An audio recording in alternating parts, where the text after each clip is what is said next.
बिस्मिल्लाहिर्रहमानिर्रहीम। अस्सलामु अलैकुम वरहमतुल्लाहि वबरकातुहू।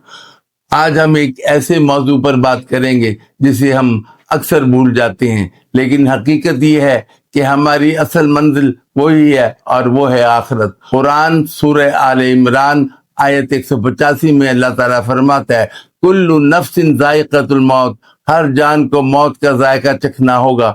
हम सब दुनिया की रंगीनियों और मसरूफियात में खो जाते हैं, लेकिन मौत हमें किसी भी लम्हा आ सकती है। असल कामयाबी वो है जो मौत के बाद हमें मिले, लेकिन सवाल ये है कि आखिरत की तैयारी कैसे करें। नबी पाक सल्लल्लाहु अलैहि वसल्लम ने फरमाया, क़यामत के दिन सबसे पहले नमाज का हिसाब लिया जाएगा। हम सब गुनाह करते हैं, लेकिन बेहतरीन वो है जो तौबा करके अल्लाह की तरफ रजू करे। सदका न सिर्फ माल को पाक करता है, बल्कि कब्र और आखिरत में रोशनी बनेगा।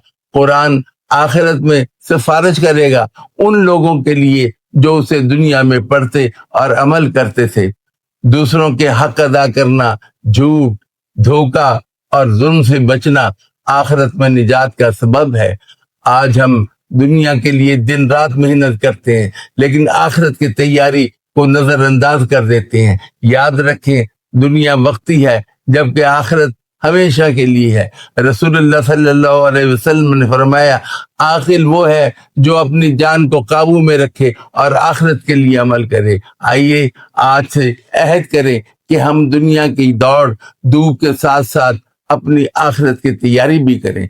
अल्लाह में मौत से पहले बेदार होने और आखिरत के लिए बेहतरीन अमल करने की तौफीक अता फरमाए, आमीन। अगर ये वीडियो पसंद आई तो चैनल को सब्सक्राइब करें और वीडियो को शेयर और लाइक करें।